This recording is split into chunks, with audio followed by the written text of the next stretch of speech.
สวัสดีค่ะครับ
Good morning mga katanim. Ayan, so dito tayo ngayon sa ano ng melon. Well, ang variety na to medyo bago sa ating tanim. For now, no, pollination tayo. Dito tayo sa ano ng pollination. So yung fertilization nito, tsaka ano, system sila naggawa nito. Okay, so the way na mag-pollinate dito is kailangan ma-check mo yung unang-una, kailangan mayroon talaga siyang female flower or else wala kang ipopollinate. So anyway, magtrabaho na lang tayo, nagpapasuhol tayo dito sa pagtrabaho nito. Pasuhol ba katanim? So ito na, tanggal ko na yung petals para makuha itong din nahawakan ko itong ng melon. Then irarab ko lang para na ako nag-ano ng eyebrows. Okay. After that, mayroon ditong color coding na tinatawag nila, naka-schedule na to. So, ito yung color coding niya. Tansik lang to. Pupulupot ko na to dito. Okay. Napulupot ko na. It means na ito na magiging tag niya, no? Magiging tag niya sa na to. So, lipat ka na sa isang plant. So, itong yellow, kung nakikita niyo to, ito yung kahapon na piloninate ko. So, ngayon medyo mainit. So, okay naman, no? Natin kailangan tanggalin tong bulaklak na itong nito petals sa niya. Pero pag maulan, well, kailangan kuha ulit tayo kasi may ipopollinate tayo dito. Ito. Kung hindi nyo nakikita, pasensyahan nyo na. Hindi ko masyado hinahawakan tong melon nila. Anyway, practice makes perfect. Kaya kailangan mag-practice sa mag-practice.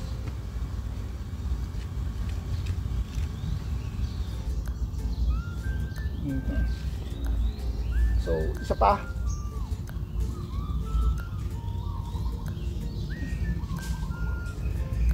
So, isa pa.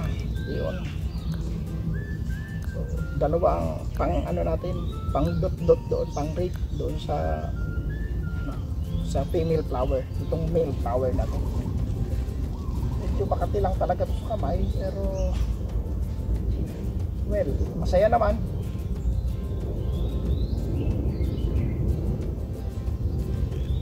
Okay. So for now, dito, isa pa lang ang female flower natin. Okay. Medyo may lang. So ito may female flower tayo dito. Medyo to. Pero sa mga mga katanim, pollination lang trabaho. So ito, maglinis na tayo para makita nyo lang, no? Linilinis na. Okay.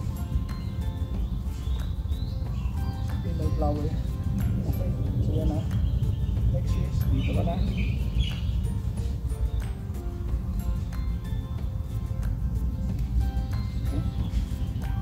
Pero huwag itong gagawin mga katanong na pag pollination ng assignment mo, pollination lang. Huwag kang may trabaho ng iba katulad nito, ginagawa ko ano-ano. Then ilinis ko na. Then ito. Ayan. Yung ikot.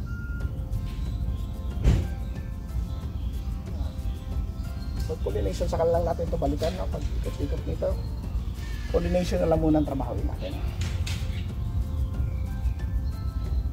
Kukuha ka ng main flower, no? Gently, para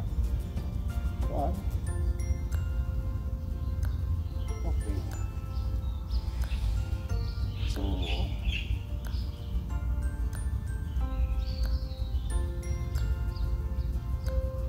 ayan, then hawakan mo to, dot-dotin mo mga katanim.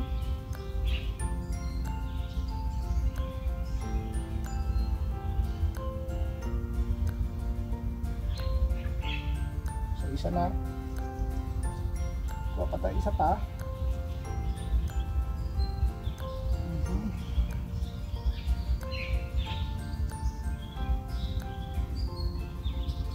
So ang gamit dito na nutrients ay yung nutrients natin ng KISS. Nakakatanim kung mga nagtatanong kayo. Dito natin na-formulate yung KISS eh.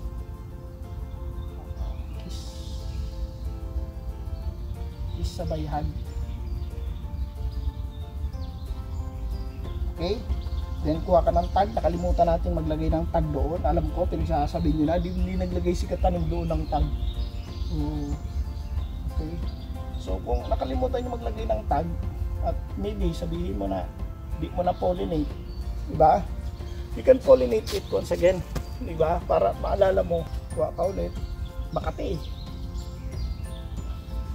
Ichi. Pollinate mo kasi di mo nalagyan ng tag, para sure lang.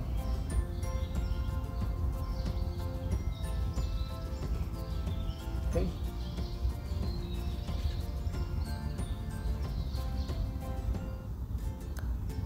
So, ang KISS available sa Katanim Store,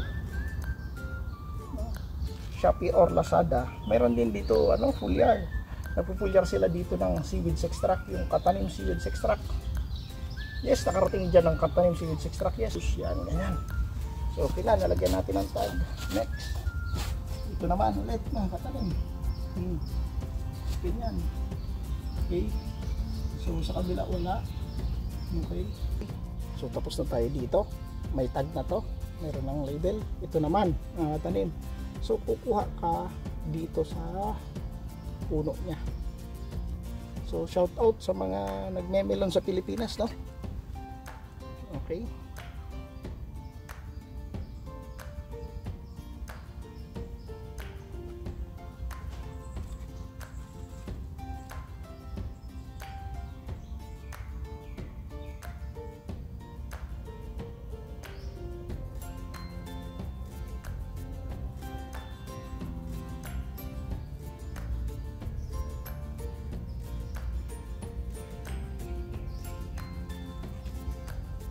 Okay, another one. Be careful Katanim, be careful Yan. So once you're careful enough, this making, this is good. But you know how to put in Katanim. Kailangan natin tong salamin natin para makita natin maayos.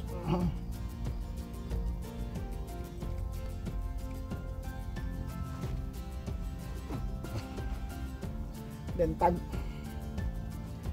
alam nila, medyo mahirap magpasuhol dito mga katanim. Pasuhol ka para matuto ka. Sa mga may mga farm ng ganito sa Pilipinas, pwede man ako magpasuhol. Okay, lablab yan.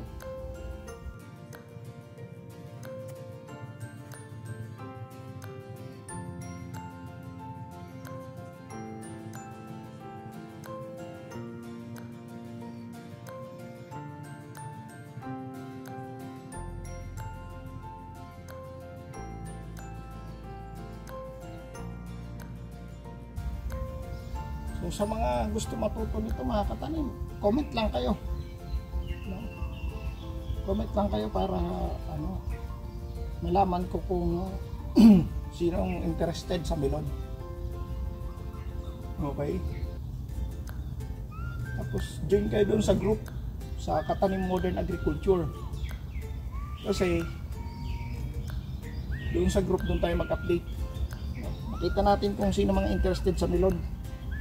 Nagawa nga natin sa lettuce, di ba, sa Pilipinas. Nagawa natin sa lettuce. Eh, bakit natin di magawa sa sa melon? Di ba? So, sa katanim modern agriculture, gagawin natin yung melon sa Pilipinas. Ito na. Piniperfect na natin dito yung yung melon. Okay? Para sa Pilipinas, magawa na natin ito. Eh, nagawa natin sa lettuce eh. Medyo labor intensive ang pagmimilon. Tsaka yung fertilization, dapat marunong ka gumamit ng electronic conductivity at pH. Kaya pilit kung tinuturuan kayo ng tama ng pH at saka wag lang yung 2 ml, 2 ml. pH at saka easy.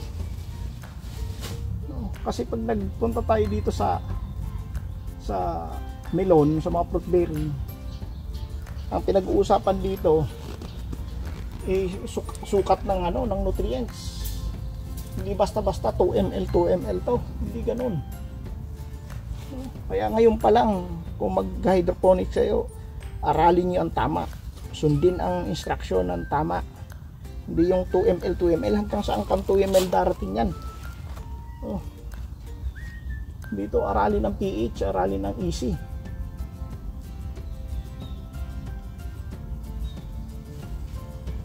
Kasi darating ang time, pag marunong ka niyan, kahit saang bansa ka pumunta, iisang pinag-uusapan yung language. Diba? Alam niyo yung easy, alam niyo yung pH. Kasi pag lumawa, pag nagtanong ka, eh, sinabi sa iyo ng mentor mo 1.5 easy for that stage, ilang ml yun? Hindi ganon. Hindi 2 ml ba yun? Hindi ganon. Aralin ang easy. Ito na mayroon. Yung iba, may mga female na dalawa. Iba naman eh, wala pa. So bukas ulit. So, for now, kailangan tapusin natin to. Ang kagandahan dito mga katanim, kailangan mayroon female flower. No, yung variety ng tanim mo ng melon, kailangan may female flower. Tandaan niyo yan. Bakit? Kasi yun napaka-importante sa melon eh. Tanim ka ng melon tapos wala naman female flower, ay mahirap yun. Diba? So ginagawa natin ngayon ay pollination. Yan mahirap.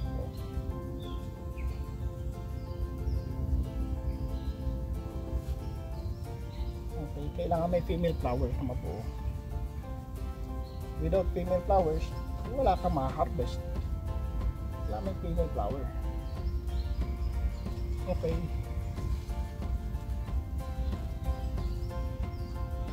Then ang cultivation nito, eh, syempre dapat aralin mo yung easy.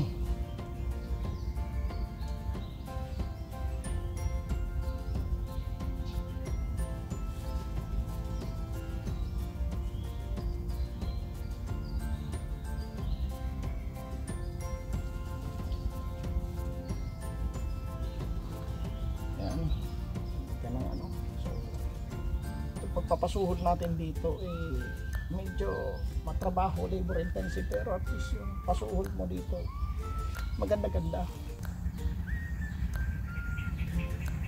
Nakakatanim sa pag-grow dito ng melon, kailangan mo dito ng maraming iron, no? Buti lang meron tayo sa katanim store ng iron powder, iron chelate natin ang powder. Kailangan nyo dito ng iron.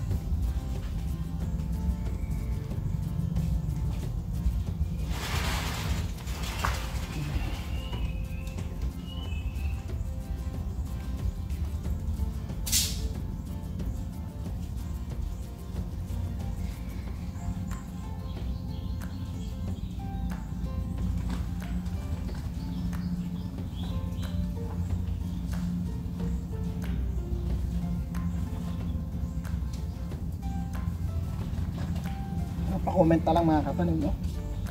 Kung interested kayo para malaman ko yung number of heads na counts ng interested na tao, no? Kasi pag doon nakita ko na kung pwede natin gawin din yung lettuce, yung melon kagaya ng lettuce natin. So ito, dalawa, ganda nito, kaso titingnan mo yung male flower, medyo kulang dito. Sorry, medyo kulang. Kukuha ko dito sa kabila. Tulad nito, ang male flower niya Isa lang. So dalawa ito, kukuha ko doon sa likod. Huwag na kukuha dito para pa-forward tayo.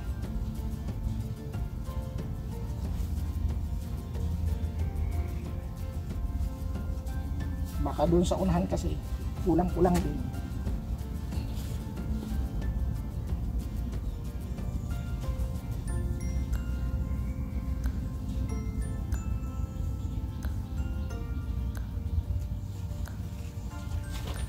Yung mga additional questions kayo,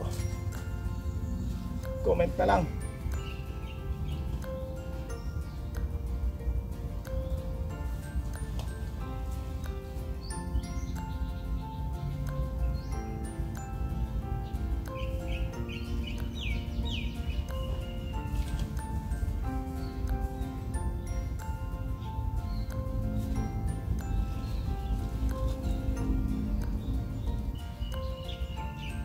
So ito, isa pa lang, nandun yung isa sa likod. Tapos ito pa isa, andito yung isa. Sa kabila wala pa. So isa-isa lang mga katanim. Ganyan na pag-pollinate ng melon. Bakit kailangan i-pollinate ang melon? Para sigurado makabuo. Diba? Pag nagtanim ka ng melon, dapat matamis. Kasi melon yan eh. Baka pag kinain mo yung melon, lasang pipino, ay magtanim ka na lang ng pipino pag gano'n, di ba? Pagtanim mo ng melon, di naman natamis. So, tapos lasang pipino, ay pipino na lang itanim mo, huwag na melon. Di ba?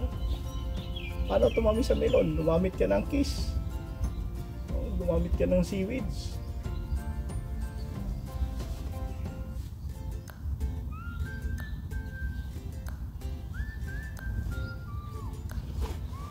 Kaya aralin maigi mga katanim ang EC at saka pH para pagdating nyo dito sa melon, after natin na magtanim ng lettuce, marunong ka na. Hindi yung ilang ml ba yan, hindi ganun. O ang hirap pagpitas nito bulaklak ng mayflower kasi dapat maayos mabunot mo lahat yan, sayang yun. Kailangan mo ng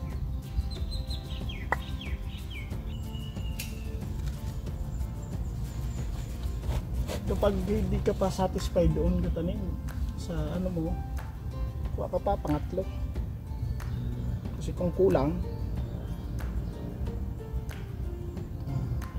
okay, pag kulang kuha ka pa pang third,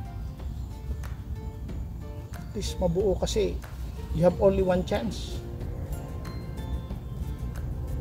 Bukas wala na, sarado na yan.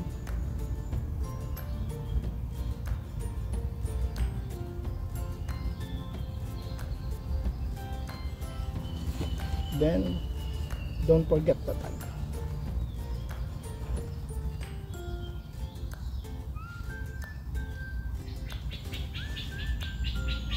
Then let's move to the other part. Ito naman katanim, kuha ka ng bulaklak. Gusto nyo ba gawin to sa Pilipinas? Sa kagaya ng lettuce na ginawa natin. And this time, KISS Nutrient Solution. Tuturo natin yung procedure gamit ang KISS. Yung easy nito, yung pulyar ng sewage extract, from preparation hanggang makapag-harvest, at saka yung post-harvest. Napakaganda siguro ng katanim, no? Gusto nyo ba yun? So comment lang mga interested, join kayo dun sa Katanim Modern Agriculture, okay? Para makita ko kung sino mga interested dito sa trabaho ng melon.